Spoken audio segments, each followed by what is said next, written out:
New Orleans. A humid autumn morning. Courtroom 6, usually echoing with gavels and legal arguments, suddenly fell into a silence so thick it felt sacred. An 8-year-old boy, Micah Robinson, rose quietly from the guardian's bench. He stepped forward, each footstep light but deliberate, crossing the courtroom in the middle of a custody hearing. His curly hair bounced with the rhythm of his movement, and in those deep brown eyes shone a conviction far too steady for someone his age. He stopped, lifted his gaze to the judge's bench, where Judge Vivian Cole, known for her cold composure and unwavering principles, held the gavel in her hand. Then, a tiny arm lifted. A trembling finger pointed directly at her. "You're my mom. I remember the smell of sandalwood in your hair, and your voice, singing that song, 'Little Star on the Bayou.' I remember."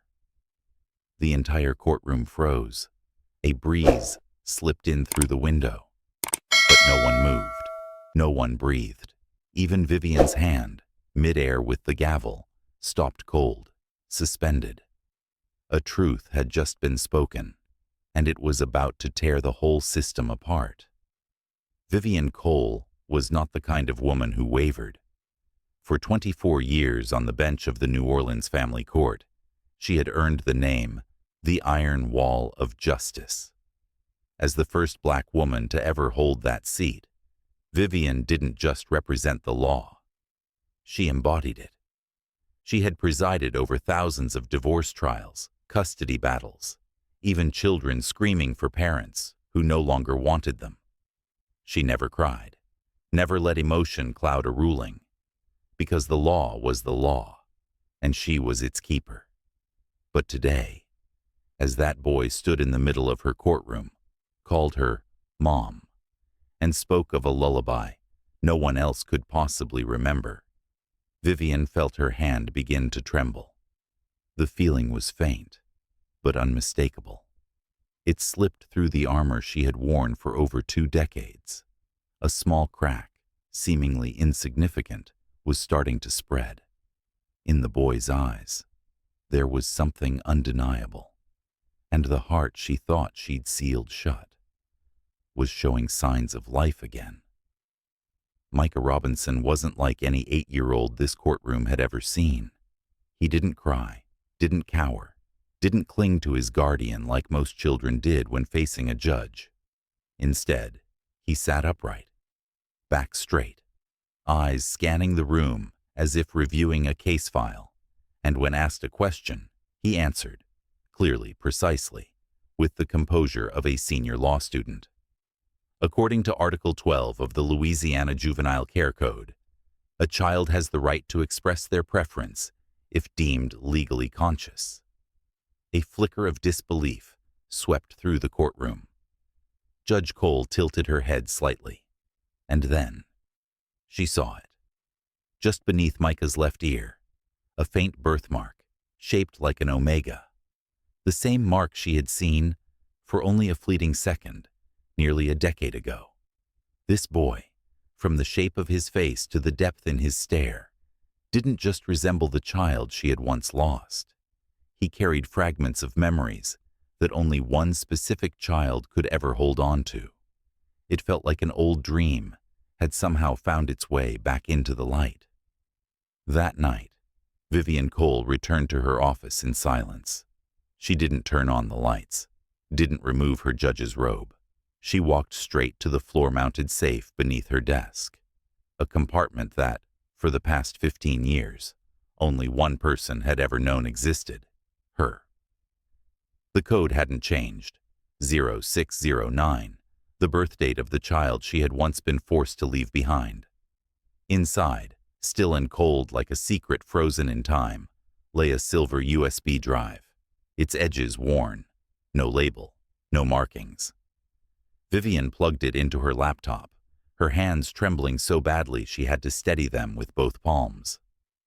3 files appeared on the screen.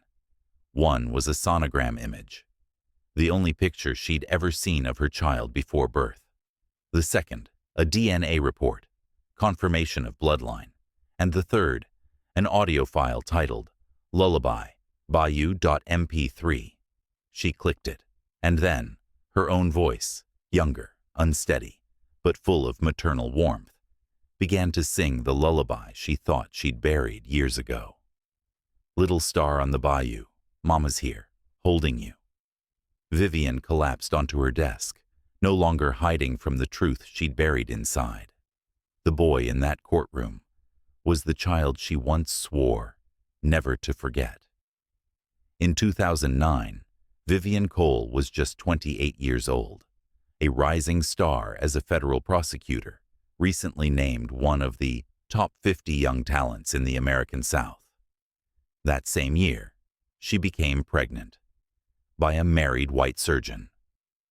The news landed like a silent explosion in a household where political legacy and family honor were practically worshipped.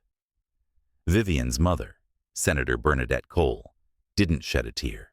She simply spoke, low and cold. No one can know. You will give birth in secret, and that child will not exist on paper. No name, no photos, no right to call you mother. A family attorney was assigned.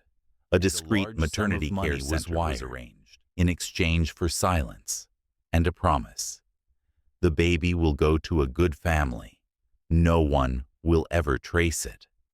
But Vivian never truly believed that, because in the 2 short hours after giving birth, when she was allowed to hold her child, she kissed the tiny omega-shaped birthmark behind his left ear and whispered, "I will remember, even if the whole world forces me to forget." From faded files and a worn-out USB drive, Vivian traced a name she had spent years trying to forget: Arbor Gene Labs. On paper, it was a government-licensed biotech firm, specializing in genetic data services, gene therapy research, and, more notably, developing AI systems to determine family compatibility for orphaned infants. They called it predictive kinship, an automated evaluation tool that claimed to match children with the most suitable guardians based on behavioral data, DNA, and even socioeconomic class. It sounded humanitarian, but in reality, Arbor Gene offered something far more sinister: a service quietly labeled infant re-identification for special cases.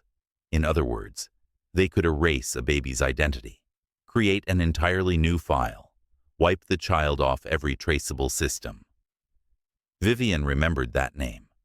It was listed in the contract her mother had signed. And now, after cross-referencing the hospital code from that year, she uncovered a devastating twist. Micah had been a test subject, part of Arbor Gene's very first AI trial, a child deemed ineligible for maternal bonding. So he was separated, permanently, by technology, by the name of science, and by a system that claimed it couldn't be wrong. In a small kitchen scented with mint and flour, Miss Odessa, a black woman in her 60s, who had fostered over 20 children through the state shelter system, was quietly kneading dough when she heard Micah's voice behind her. "My mom likes beignets, the kind with lots of powdered sugar, and every Sunday morning, she'd sit at Sola Cafe, by the window, and order an iced café au lait. The owner's name is Darlene. My mom called her Sunshine Sister because she always wore yellow scarves." Odessa turned around, her eyes blurred with tears. Micah had never been to that cafe. No one had ever mentioned Darlene in his presence. But every word was true. Vivian Cole had been a regular at Sola Cafe for over 15 years, always sat at the same table, beneath a moss-framed window. And yes, Vivian only ate beignets buried in powdered sugar, so thick she had to blow gently before taking a bite. How could an 8-year-old boy possibly know that? Micah had no photos, no documents, but he had something far stronger than memory: a heart that refused to forget, a soul bound to his mother, by blood, by spirit, and by a love deeper than words. One weekend night, under a mist-like rain, Vivian Cole quietly stepped into St. Augustine Church, a place abandoned for nearly a decade. The wooden ceiling was rotting, stained glass windows flickered under flashlight beams. Dust blanketed the pews like a funeral shroud laid down by time. But it was safe. Hidden enough for a meeting the law had not yet allowed. Micah was already there. When she entered, he didn't hesitate. He didn't flinch. He ran straight into her arms and held her tight. "I still remember your hair, Mama. The smell of sandalwood and peppermint soap. And you still sang that song to me, right? Little Star on the Bayou. Mama's here, holding you." Vivian wrapped her arms around the child she had once lost. And in that moment, her heart didn't break. It opened, not from pain, but from something deeper. Faith had survived. After all these years, through systems, science, silence, and separation, the lullaby had never been lost, and tonight it had finally found its way home. As the rain tapped gently on the church roof, like God whispering through the silence, Micah sat beside Vivian, his back resting against a wall mottled with peeling paint, and began to speak. He didn't cry. He didn't shake, but every word felt like a blade twisting straight into his mother's heart. "They used to give me pills, said it was to help me sleep, but after that, I couldn't remember the dreams about you for days. I got scared I'd forget. So I hid the drawing of you under my pillow and stopped taking the pills." Micah had been moved through 9 foster homes in just 5 years. Each one brought a new battle, against voices that demanded he let go of the illusion, to stop imagining a mother who doesn't exist. "They told me you weren't real, that no one was coming for me. But I knew, if I gave up on you, then I'd disappear for real." Vivian squeezed her son's hand tight. There were no bruises on his skin, but the wounds etched deep into his memory, his sense of self, his faith in love. This wasn't just separation, it was a form of torture. Subtle, systematic, and legal, inflicted on a child simply because he dared to love and refused to uncover the truth. She had to step into the one place power fears most: data. She sought out Darnell Splice Hayes, a former black hacker once convicted for crashing the state's immigration processing system. Now he worked IT at a community center, but still kept the habit of exploring places no one's supposed to go. Aubergine? Darnell frowned. They encrypt their files with triple-layer AI protocols and store everything on a private cloud vault. You want to get in? You need a reason, and yours is strong enough. 3 nights later, bathed in the cold glow of screens and rapid keystrokes echoing through silence, Darnell cracked open the dark archive, a storage system with no index, just strings of genetic code and anonymous profiles. Then came the twist. 213 children. Biometric data erased from all U.S. identity records. No birth certificates, no fingerprints, no existence in any civil system. They were being fostered in Aubergine's virtual grid, classified as research assets, under new names, new numbers. Micah was just one of them, and Vivian was far from the only mother erased from the right to exist. Inside the decrypted files from Aubergine's system, Vivian discovered a folder with a name as cold as steel: Matrix, Maternal Trace Extraction Protocol. The interface was simple, but what lay inside was a computational nightmare. This wasn't just a biometric archive. It was a program designed to erase emotional memory, specifically built to dismantle every psychological link between a child and their biological mother. Using deep learning AI, the system analyzed emotional expressions, drawings, gestures, sleep patterns, to reconstruct memory content. Scripted suggestions were embedded directly into the child's subconscious. Your mother died in an accident. Your mother was just a dream. No one is coming for you. But Micah didn't comply. He drew rooms filled with scent. He remembered lullabies. He resisted the safe dream protocol. Within the system, his profile was flagged. Subject number Omega-27, unstable trace, failed memory suppression. A glitch, a crack in the code. But in a world where memory can be formatted like data, Micah stood as proof that some children can't be programmed. Because they weren't born from algorithms. They were born from love. Tuesday morning. The phone rang in the middle of a court session. Vivian Cole bolted from the courthouse the moment she got the emergency call from the police. Miss Odessa, brutally attacked. The house, wrecked. And Micah, gone. A shattered window. Strange boot prints across the kitchen floor. Micah's hidden drawings, ripped to shreds under his pillow. On a stretcher, Odessa's face was bruised and swollen, but she still managed to whisper, "Two men. Suits. Faces uncovered. They had a key. They knew his name. They knew everything."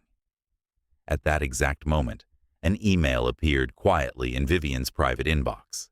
An address known only to a handful of trusted people.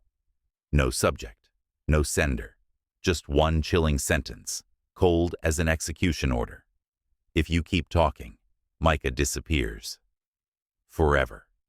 This system doesn't make mistakes, but you're making it visible. The screen trembled slightly, as if mimicking the pieces of her heart, breaking apart one by one. Vivian stood frozen, staring at the words. She knew, from this moment on, the fight wasn't just about finding her son. It was about keeping him alive. Using a string of reverse-traced code from the threatening email, Darnell Splice Hayes tracked down an IP, routed through 4 layers of military satellite encryption, and finally hit a name that had never appeared in any public record. Station 12, Behavioral and Genomic Adaptation Facility. On paper, it was listed as a developmental support center for children with behavioral challenges, tucked away at the edge of Louisiana's wetlands, far from any cell towers, signal coverage, or public roads. But through raw satellite data, Vivian saw the truth. A heavily fortified compound, surrounded by electrified fences, decontamination greenhouses, and retina-scanning gates, operating like a covert military quarantine site. Inside, according to thermal biomapping, 62 children were being held. One of them showed a genetic match to Micah. Station 12 wasn't a support center.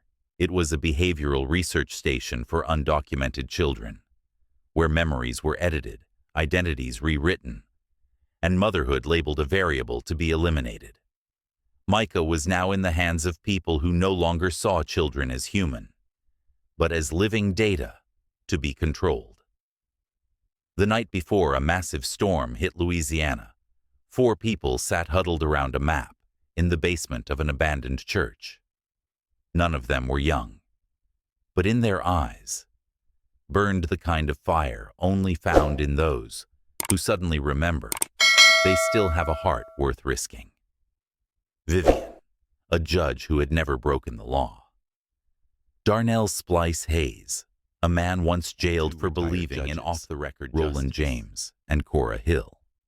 Both had lost children under circumstances no one dared to speak of. The plan: infiltrate Station 12 during the storm's landfall, when comms and security systems would be temporarily disabled. The mission wasn't just to save Micah. It was to free 41 other children, all with one thing in common. They didn't exist in any civil database. "We're not rescuing one child," Judge Hill said. "We're opening the door for every soul that's been stripped of the right to be human." They carried no armor, no official authority, only the weight of grief and the fire of those who've already lost and could not let one more child be swallowed into silence. That night, they didn't act in the name of law. They acted in the name of a simple truth. Children are not data. They are someone's child. Amid the violent storm, inside the cramped dark corridor of Station 12, Vivian clipped a live stream transmitter to the inside of her coat. A pale blue glow from syringes and gene scanners lit the faces of sleeping children. But they weren't sleeping from exhaustion. They had been drugged. One little girl murmured in her sleep, "Mommy is a dream I'm not allowed to say out loud." The words echoed exactly what was flashing on the cognitive control screen nearby. Phase 4. Unlink familial anchors. The camera trembled as Vivian opened the next door, revealing a line of stainless steel beds, each wired to EEG monitors, where children were being forced to erase their parents through memory-altering algorithms. She could not stay silent any longer. Vivian hit Go Live, streaming directly to the state's Legal Action Social Network, a platform used by law enforcement and verified citizens. Darnell had set the broadcast fail-safes. If blocked on one channel, the data would instantly mirror across 49 others. Within 30 minutes, the footage spread across the country. CNN, Fox, AP. All interrupted their regular programming. America watched. This wasn't a kidnapping. It was a state-sponsored system for deleting family memory through technology, disguised under the name of child welfare. And the government could no longer pretend it didn't know. Just 6 days after the rescue that shook the nation, Vivian Cole, once the very symbol of Southern justice, now sat in the defendant's chair, facing charges of unauthorized access to federal data, destruction of a licensed medical facility, and abuse of authority for personal gain. The plaintiff? None other than Arbor Jean, now represented by a battalion of the nation's top tech and media attorneys. They weren't defending children. They were defending ownership of biometric data. And they saw Vivian not as a whistleblower, but as a traitor. The prosecutor stood, his voice flat, like reciting a boilerplate contract. Judge Cole unlawfully entered a government-sanctioned research facility, distributed unverified material, and endangered staff and minors within a behavioral support program. And her, the woman who once held the gavel of justice, now clutched nothing but a paper bracelet Micah had made for her by hand. Scrawled in messy letters, "Don't be afraid, Mom. The truth doesn't need permission." Once again, she bet everything, not to win, but to finally speak the one thing no one else had dared to name. The truth should never be a crime. The federal courtroom that day was silent. Silent like an abandoned church. Every spotlight fixed on the witness stand, where an 8-year-old boy stepped up, no attorney by his side, no official documents in hand. All he carried was a truth that couldn't be programmed. Micah Robinson, a child once detained by the system, brainwashed, his memories rewritten, now stood tall in a dark blue suit, his voice steady and clear. Justice doesn't live on a server. It's not in Arbor Jean's reports. Justice lives in my mother's heart. He turned to face Vivian, the mother now on trial for daring to search for her own child.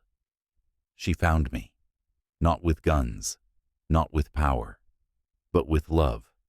And the fact that I'm here, that's proof she was right. The room held its breath as Micah raised his left hand, where the omega-shaped birthmark still shone, unmistakable. They called me a system error, but I'm the proof that the system was wrong. And my mom, she was the only one who got it right. No forensic expert, no defense lawyer, just one boy, who finally said what an entire society had been too afraid to speak. The trial lasted 11 days, but it took the jury only 48 minutes to return with a verdict. Judge Vivian Cole, not guilty on all charges. No applause erupted. No one dared to. But in the hearts of millions watching the live stream across the country, a tidal wave of quiet triumph exploded. The next day, the FBI launched a formal investigation. Arbor Jean's internal records were decrypted, leading to 14 states reopening suspicious foster care and guardianship were discovered to have undergone genetic re-identification, memory suppression, and were placed in so-called enhanced humanitarian care systems, all under forged parental consent. The biggest shock of all, Lawrence Keene, CEO of Arbor Jean, once a leading candidate for U.S. Secretary of Education in the previous administration, was arrested on a Monday morning at a private golf course, mid-call, discussing plans to expand the program into Latin America. Arbor Jean's stock plummeted, straight into free fall. But the honor of one mother, a woman once branded a criminal, had been restored. And this time, an entire nation bore witness. Not long after being exonerated, Vivian Cole held a quiet press conference in a community library in Trem, the neighborhood where she was born and raised. There were no gold-plated microphones, no lawyers flanking her sides, just a single photo of Micah at age 3, and one simple statement. If technology was once used to erase families, then technology will also be how we find each other again. That day, she launched the Little Star Foundation, named after the lullaby she used to sing to Micah in a hospital waiting room 15 years ago. The organization provides free humanitarian DNA tracing services, using AI-powered biological matching to help parents across the country search for the faintest traces of missing children, even when names, addresses, or pasts have been wiped clean. Within 6 months, the foundation helped 72 families reunite, many involving children once declared stillborn, when in truth, they had been funneled into hidden humanitarian systems. Micah, now the foundation's youngest honorary advisor, wrote a letter to other children separated from their families. "We are not data. We are love that remembers, and we will find our way back to each other." Justice now wears the face of a child who was never given the right name at birth. Behind the modest headquarters of the Little Star Foundation, on a crescent-shaped plot of land in the outskirts of New Orleans, Vivian and Micah quietly created something sacred, the Garden of Memory. Every blooming bush held a name rediscovered. Every row of trees marked a family reunited. And at the heart of the garden, a patch of wildflowers stood untouched, unmarked, reserved for the children who hadn't yet been remembered. Micah, now 9, taller, his eyes still glowing with unwavering hope, hand-wrote the names of each child on small wooden tags and placed them gently at the base of the flowers. Every name we write back into the world is a piece of justice brought back to life. Vivian was no longer Judge Cole, no longer carried power, no longer walked court halls. But in Micah's eyes, she was the woman who chose what was right, even when an entire system told her not to. That evening, the two of them sat in the middle of the garden, hand in hand, looking up at a sky where the clouds drifted silently. "Mom, do you still remember the lullaby?" "Always, baby. Little star on the bayou." And so the story closes, not with a verdict, not with a gavel's strike, but with a lullaby still echoing in the wind, and a love no one could ever erase.